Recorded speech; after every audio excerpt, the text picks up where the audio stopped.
Okay. Thank you very much for having me. Thank you, Marcela, for this invitation. And it's my pleasure to be here with all of you and with Sibila, sharing a little bit about my work. I forgot to put the time. There you go. So this is my first public appearance after I got this new job at Colombia. So it feels kind of strange because I've always worked in Chile, from the global south. But now I am in this very particular position of starting a job here in the US, which is interesting and challenging for me too. So I was born, raised, and have lived most of my life in Chile. I was born in 1977 during the dictatorship in Chile. So my early childhood was marked by fear. And this has signed my work as a performance artist and as a scholar. We used to live in front of the military hospital in Santiago. So every time we came with our car to get into our building, we were stopped by militaries who did a check-in of our car. So my first memories as a child was having militaries like with rifles or long arms, like pointing into the car before we could just park into the parking of our building. Also, my experience as a child was marked by silence and repression. I was constantly reminded that whatever I listened or heard in my house, I couldn't repeat it in the public space, that words were dangerous, that I had to be careful about what I said and how I said it. So I think that I came to performance to look for a safe place and to find other ways of relating with people that were not these words that were so dangerous, or that I have learned that were so dangerous. And also as a way of creating the conditions for being together in safe spaces, for resonating and vibrating together. So I start by telling you about who I am, because this really has influenced all my work and all what you will see.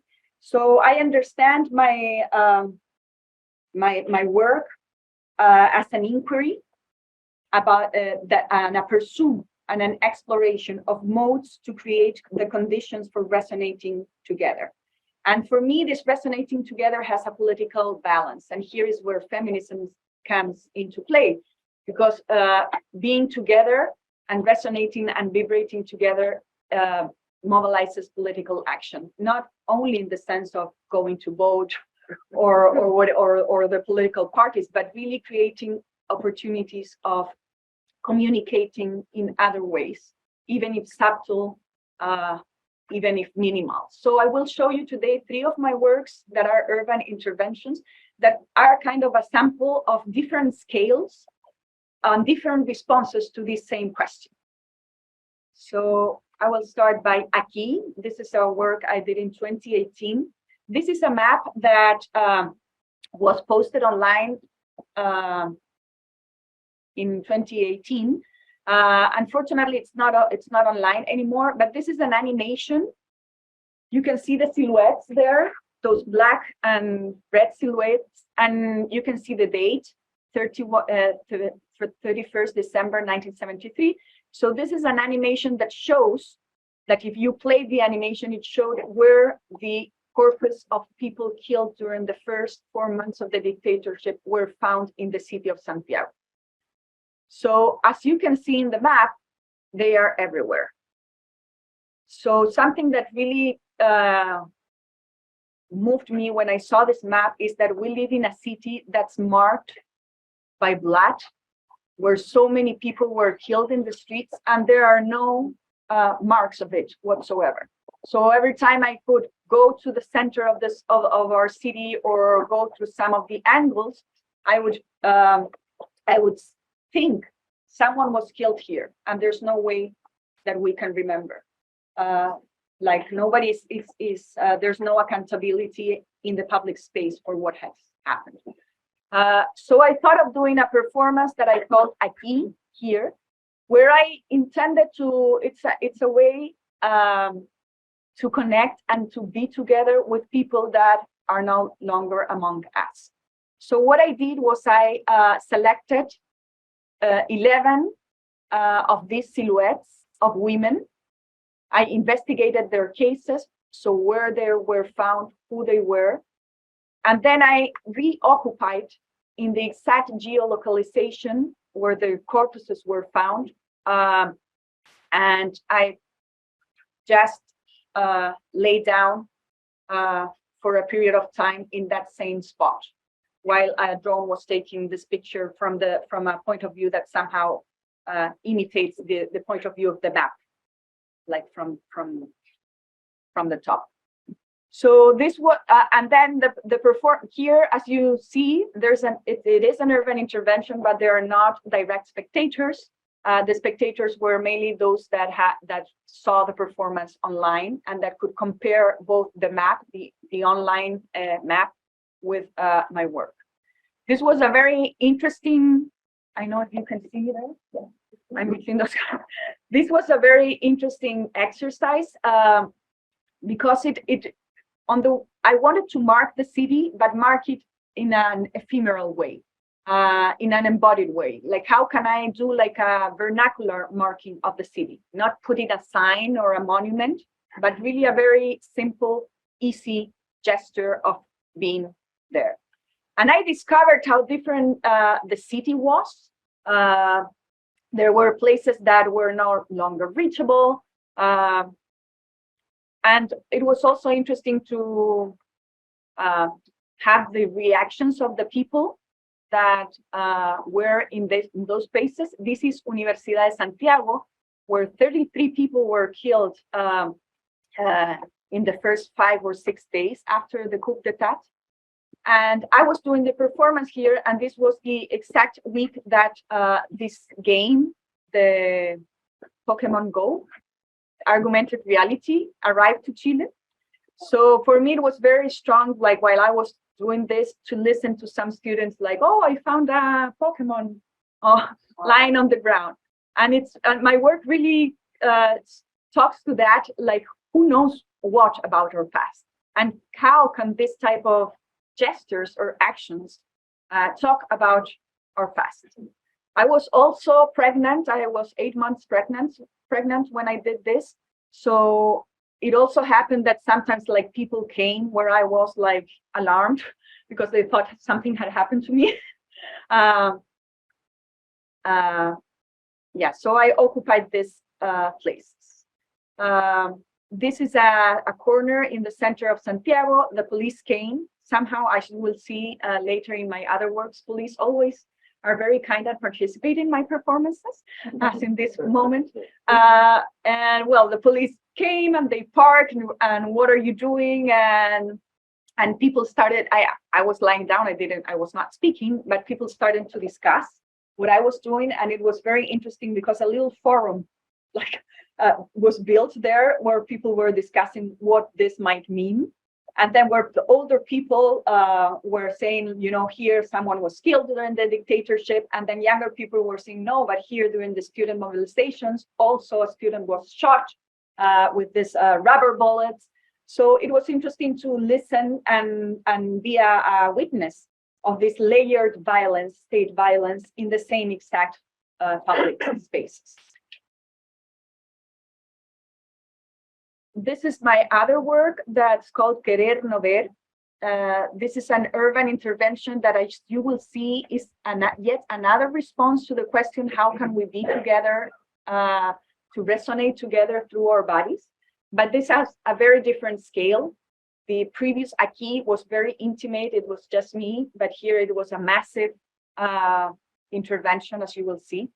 So in the 40th anniversary of the coup d'etat, all the media were talking about the dictatorship. There were films and TV shows and interviews. All the universities had like conferences about it.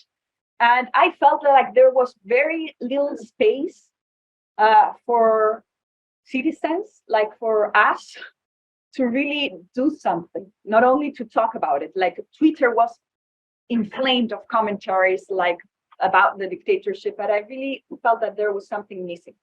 And one day I was looking at a TV program, and there was a general that was accused of killing 11 people.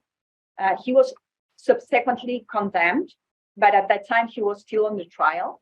And on TV, on the public TV, in the interview, he said, like, I didn't know what was going on, like in my cuartel, like in my quarters. Like if there was someone killed or tortured, I didn't notice. It might have been other people. And he was like the lieutenant of the head part. So, and I was enraged about it. And I thought, like, this is incredible. This guy is lying on the public TV 40 years after the dictatorship. This is really obscene. And I was enraged. And so that same night, I started calling my friends. I want to do something. I want to bring to the city the non-presence of the detenidos desaparecidos, those that were missing. I want to really display on the city so that people, all of us, can see the dimension and the quantity of people that are detenidos desaparecidos. At that time, there were still 1,293 people missing. Today, there are 1,187 because between 2013 and today, some remains have been found. So I said, I will convey 1,293 people to do a line to lay down in the streets of Santiago and build a scar made of people. So I counted how much would that be.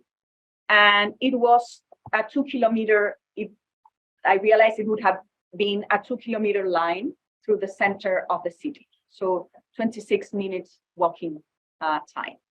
So everybody told me I was crazy, and I am.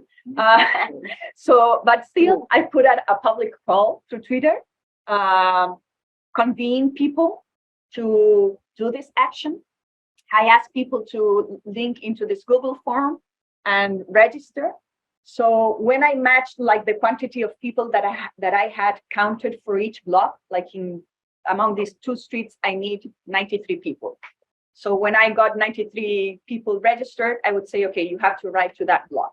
And then you have to, and the subsequent 23, you have to arrive to this one. So I distributed all the people registered. Of course, I didn't know who was coming and if people would really arrive.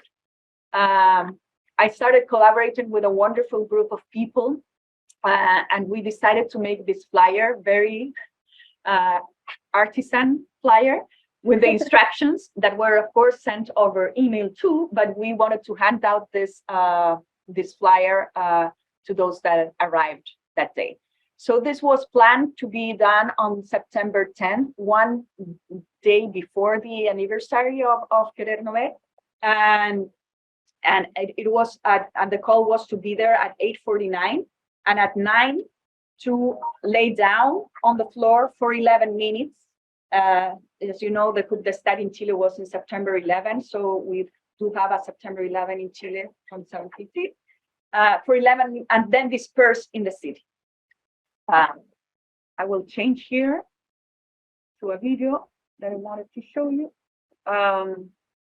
But before, it was 8:35 and nobody was there, just me and my collaborators that were distributed in these 2 kilometers lines. And we had this group, WhatsApp group, and nobody's coming. Oh, okay, it didn't work. I remember talking to my partner and he was like, it was kind of ambitious, having more than 1,000 people participate in an action. Let's go and grab a coffee. And I was like, yeah, okay. So we were about to quit when suddenly people started to arrive. I have to finish this.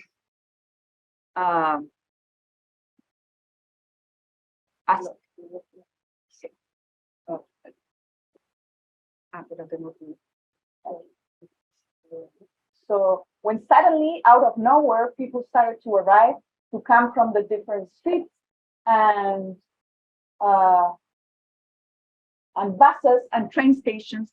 This is a video I love because this is a video done by participants. So it's not like an official register. It's really what happened at that time. I'll show you briefly.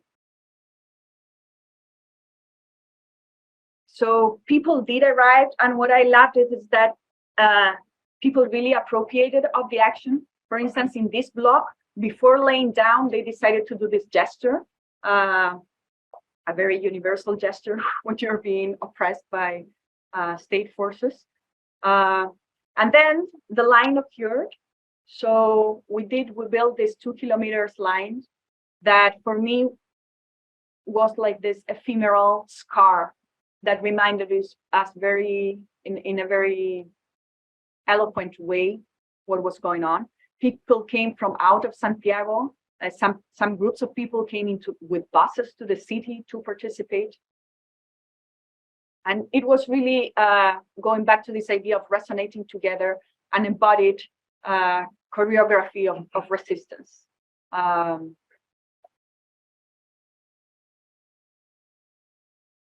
Some people, as you can see, used blindfolds. Other people brought the photos of their own detenidos desaparecidos.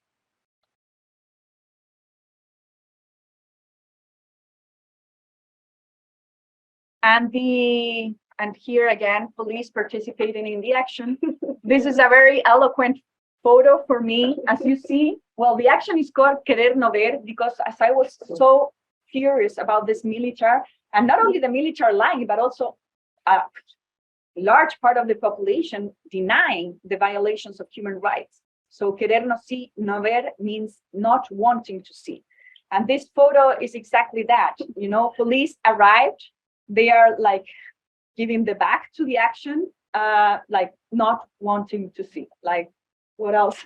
There's like nothing else to say than that. And also not wanting to see, it's interesting because like people participated, some people joined the action, but there were also people that just walked by and didn't even ask themselves like, what's going on with all these people? What's all this about? So that's also interesting, I think, about this type of urban interventions as an inquiry. Like it's like a sort of experiment, like not wanting to see, and it really was staged and enacted in some way or another. So I have a few minutes left, and I wanted to show you yet another, the third work. That's work I'm doing now this year. It's called Talk to the Future, and it's yet another scale. Now I'm working on a very intimate scale, in particular about the pandemic experience and the trauma. This is in New York, so it's a response to the social ongoing trauma of the pandemic. It's not directly related to the political situation in Chile. So what I imagined was to make a time capsule and ask people, if you like, what do you know? What do you think future generations should know about the COVID pandemic if this was a time capsule? So I had my time capsule, this bubble, transparent bubble. I've done it in different parts of New York. Next week, I'm going to Montreal to do it. This was in a church, actually, in the Cathedral of St. John the Divines in New York. So I invited people to sit with me into the bubble, into the time capsule, and talk to me. What do you think future generations should know about the COVID pandemic? And then I listen to them, and then I write on the bubble. So this bubble is now fully written with all the verbatim words of what people have told me about their experience of COVID. So I will show you a last video.